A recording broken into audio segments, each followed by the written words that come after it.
ನಮಸ್ಕಾರ ಗೆಳೆಯರೇ, welcome back to new video.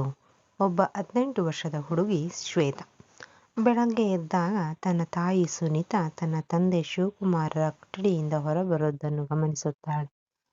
ಆಗ ಸುನೀತಾಳ ಕೂದಲು ಗಲೀಜಾಗಿರುತ್ತದೆ ಮತ್ತು ಅವಳು ತೂಗಾಡುತ್ತಾ ನಡೆಯುವುದನ್ನು ಕಾಣುತ್ತಾಳೆ. ಹಲವು ದಿನಗಳವರೆಗೆ ಇದೇ ರೀತಿಯ ದೃಶ್ಯವನ್ನು ಕಂಡಾಗ ಶ್ವೇತಾ ಆಶ್ಚರ್ಯಚಕಿತಳಾಗುತ್ತಾಳೆ ಮತ್ತು ಸತ್ಯವನ್ನು ಕಂಡುಹಿಡಿಯಲು ಒಂದು ದಿನ ತನ್ನ ತಂದೆಯ ಕೊಠಡಿಯಲ್ಲಿ ರಹಸ್ಯವಾಗಿ ಮಲಗುತ್ತಾಳೆ. ಸ್ನೇಹಿತರೆ, ಆನಂತರ ಏನಾಗುತ್ತೆ ಎಂದರೆ ಅದನ್ನು ನೋಡಿದರೆ ನೀವು ನಂಬಲಾರಿರಿ. ಸಂಪೂರ್ಣ ಕತೆ ಮತ್ತು ಸತ್ಯವನ್ನು ಅರ್ಥ ಮಾಡಿಕೊಳ್ಳಲು ಈ ವಿಡಿಯೋವನ್ನು ಕೊನೆಯವರೆಗೂ ಖಂಡಿತವಾಗಿಯೂ ನೋಡಿ. ಇಲ್ಲಿ ಶಿವಕುಮಾರ್ ಎಂಬ ವ್ಯಕ್ತಿ ತನ್ನ ಪತ್ನಿ ಸುನೀತಾ ಮತ್ತು ಮಗಳು ಶ್ವೇತಾಳೊಂದಿಗೆ ವಾಸಿಸುತ್ತಿದ್ದ. ಸುನೀತಾಳ ವಯಸ್ಸು ಸುಮಾರು 35 ವರ್ಷ. ಅವರಿಗೆ ಶ್ವೇತಾ ಎಂಬ 18 ವರ್ಷದ ಮಗಳಿದ್ದಳು. ಶಿವಕುಮಾರ್ ಬಟ್ಟೆ ವ್ಯಾಪಾರಿಯಾಗಿದ್ದ. ಆ ವ್ಯಾಪಾರದಿಂದಲೇ ಕುಟುಂಬವನ್ನು ಪೋಷಿಸುತ್ತಿದ್ದ. ಶ್ವೇತಾ ಶಾಲೆಯಲ್ಲಿ ಓದುತ್ತಿದ್ದಳು ಮತ್ತು ಆಕೆಯ ಶಿಕ್ಷಣದ ಖರ್ಚನ್ನು ಶಿವಕುಮಾರ್ ಭರಿಸುತ್ತಿದ್ದ. ಕುಟುಂಬದ ಜೀವನ ಸುಗಮವಾಗಿ ಸಾಗಿತ್ತು. ಶ್ವೇತಾ ಈಗ ದೊಡ್ಡವಳಾಗಿ ತಿಳುವಳಿಕೆಯುಳ್ಳವಳಾಗಿದ್ದಳು. ಆದ್ದರಿಂದ ಸುನೀತಾ ಜಾಸ್ತಿ ಸಮಯ ಶ್ವೇತಾ ಜೊತೆ ಮಲಗುತ್ತಿದ್ದಳು. ಶಿವಕುಮಾರ್ ತನ್ನನ್ನು ಫಿಟ್ ಆಗಿ ಇಟ್ಟುಕೊಳ್ಳುತ್ತಿದ್ದ. ಯುವಕನಂತೆ ಕಾಣಲು ಪ್ರಯತ್ನಿಸುತ್ತಿದ್ದ. ಆತ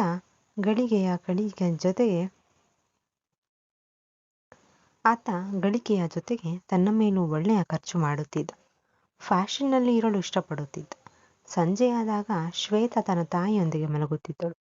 ಶಿವಕುಮಾರ್ ತನ್ನ ಕೊಠಡಿಯಲ್ಲಿ ಪ್ರತ್ಯೇಕವಾಗಿ ವಿಶ್ರಾಂತಿ ಪಡೆಯುತ್ತಿದ್ದ. ರಾತ್ರಿ 12 ಗಂಟೆಯ ಸುಮಾರಿಗೆ ಶಿವಕುಮಾರ್ ತನ್ನ ಪತ್ನಿ ಸುನೀತಾಳನ್ನು ಎಬ್ಬಿಸುತ್ತಿದ್ದ. ಬಾ, ಸ್ವಲ್ಪ ಕೆಲಸ ಇದೆ, ನನ್ನ ಕೊಠಡಿಯಲ್ಲಿ ಬಂದು ಮಲಗು ಎಂದು. ಆಗ ಶ್ವೇತಾನೂ ಕೆಲವೊಮ್ಮೆ ಎಚ್ಚರವಾಗುತ್ತಿದ್ದಳು. ಆದರೆ ತಂದೆ ತಾಯಿಯನ್ನು ಯಾಕೆ ಕರೆಯುತ್ತಿದ್ದಾರೆ ಎಂದು ಆಕೆಗೆ ಅರ್ಥವಾಗುತ್ತಿರಲಿಲ್ಲ.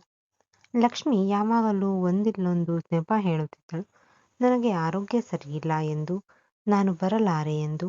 ಆದರೆ ಶಿವಕುಮಾರ್ ಒತ್ತಾಯಿಸಿ ಆಕೆಯನ್ನು ತನ್ನ ಕೊಠಡಿಗೆ ಕರೆದುಕೊಂಡು ಹೋಗುತ್ತಿದ್ದ. ಆದರೆ ಆಶ್ಚರ್ಯಕರ ಸಂಗತಿ ಎಂದರೆ ಮರುದಿನ ಬೆಳಗ್ಗೆ ಶ್ವೇತಾ ಎದ್ದಾಗ ತನ್ನ ತಾಯಿ ತಂದೆಯ ಕೊಠಡಿಯಿಂದ ಹೊರಬರುವಾಗ ಬಿಚ್ಚಿಕೊಂಡ ಕೂದಲು, ದಣಿದ ಮುಖ, ತೂಗಾಡುವ ನಡಿಗೆಯನ್ನು ಕಾಣುತ್ತಿದ್ದಳು. ಕೆಲವೊಮ್ಮೆ ಸುನೀತಾ ನೇರವಾಗಿ ನಡೆಯಲಾಗದೆ ತಡಬಡಾಯಿಸುತ್ತಿದ್ದಳು. ಇದನ್ನು ಕಂಡ ಶ್ವೇತಾಳ ಮನಸ್ಸಿನಲ್ಲಿ ಹಲವು ಪ್ರಶ್ನೆಗಳು ಹುಟ್ಟಿಕೊಂಡವು. ರಾತ್ರಿ ಏನಾಗುತ್ತದೆ? ಯಾಕೆ ತಾಯಿ ಇಷ್ಟು ದಣಿದಂತೆ ಕಾಣುತ್ತಾಳೆ? ಒಂದು ದಿನ ಸುನೀತಾ ತಡಬಡಾಯಿಸುತ್ತಾ ಕೊಠಡಿಯಿಂದ ಹೊರಬಂದಾಗ ಶ್ವೇತಾ ತಾಯಿಯನ್ನು ಕರೆದು ಕೇಳಿದಳು, ಅಮ್ಮ, ಅಪ್ಪ ನಿನಗೆ ಏನು ಮಾಡುತ್ತಾರೆ? ಯಾಕೆ ನಿನಗೆ ನಡೆಯಲು ತೊಂದರೆಯಾಗುತ್ತದೆ? ಕೂದಲು ಗಲೀಜಾಗಿರುತ್ತದೆಯಲ್ಲ? ಶ್ವೇತಾ ಉತ್ತರಿಸಿದಳು, ಮಗಳೇ, ಇದರ ಬಗ್ಗೆ ನೀನು ತಿಳಿಯಬೇಕಿಲ್ಲ. ನೀನು ತಯಾರಾಗಿ ಕಾಲೇಜಿಗೆ ಹೋಗು.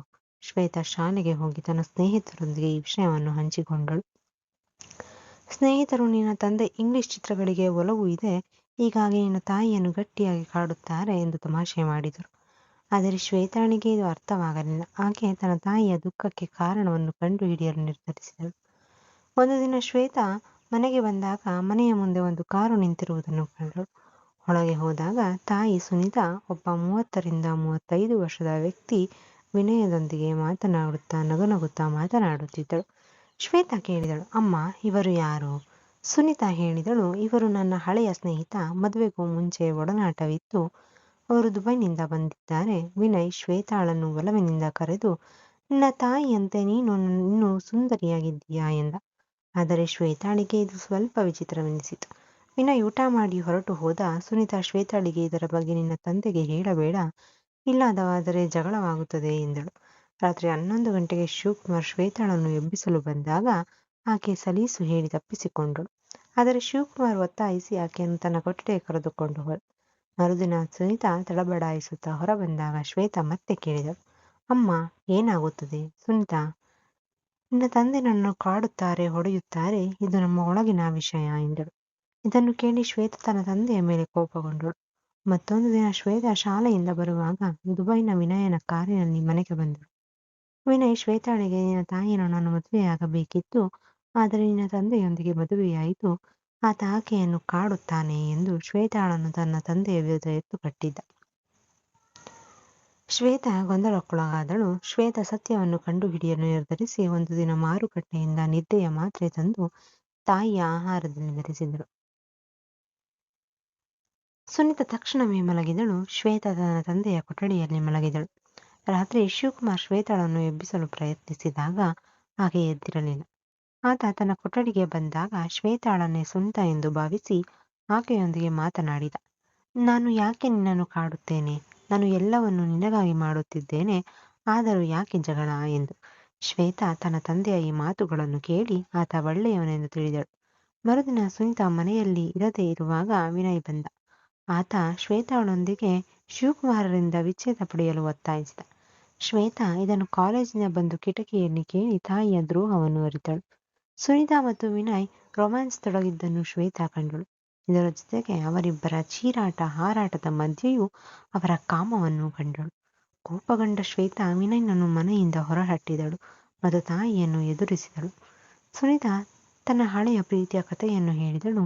ನಾನು ಆತನನ್ನು ಪ್ರೀತಿಸುತ್ತಿದ್ದೆ, ಆದರೆ ನಿನ್ನ ತಂದೆಯೊಂದಿಗೆ ಮದುವೆಯಾಯಿತು ಎಂದಳು. ಶ್ವೇತಾ ತನ್ನ ತಂದೆಗೆ ಎಲ್ಲವನ್ನು ತಿಳಿಸಿದಳು. ಶಿವಕುಮಾರ್, ನನಗೆ ಎಲ್ಲವೂ ಗೊತ್ತು. ನಿನ್ನ ತಾಯಿ ಈ ಹಿಂದೆಯೂ ಆತನನ್ನು ಭೇಟಿಯಾಗುತ್ತಿದ್ದಳು, ಆದರೆ ಕುಟುಂಬದ ಒಡನಾಟಕ್ಕಾಗಿ ನಾನು ಕ್ಷಮಿಸಿದ್ದೆ ಎಂದ. ಸುನೀತಾ ತನ್ನ ತಪ್ಪನ್ನು ಒಪ್ಪಿಕೊಂಡು ಇನ್ನು ಮುಂದೆ ವಿನಯನನ್ನು ಭೇಟಿಯಾಗುವುದಿಲ್ಲ ಎಂದು ಭರವಸೆ ನೀಡಿದಳು. ಶಿವಕುಮಾರ್ ಆಕೆಯನ್ನು ಮತ್ತೊಮ್ಮೆ ಕ್ಷಮಿಸಿದ. ಕುಟುಂಬ ಸಂತೋಷದಿಂದ ಜೀವನ ನಡೆಸಿತು. ಇಲ್ಲಿಗೆ ಈ ಕತೆ ಮುಗಿಯುತ್ತದೆ. ಸ್ನೇಹಿತರೆ, ನಿಮಗೆ ಈ ಕತೆ ಇಷ್ಟವಾಗಿದ್ದರೆ ಲೈಕ್ ಮಾಡುವುದನ್ನು ದಯವಿಟ್ಟು ಮರೆಯಬೇಡಿ. ಮತ್ತೆ ಇಂತಹ ಇನ್ನಷ್ಟು ಕತೆಗಳಿಗಾಗಿ ನಮ್ಮ ಚಾನಲನ್ನು ಸಬ್ಸ್ಕ್ರೈಬ್ ಮಾಡಿಕೊಳ್ಳಿ. ಮತ್ತೆ ಸಿಗೋಣ. ಧನ್ಯವಾದಗಳು.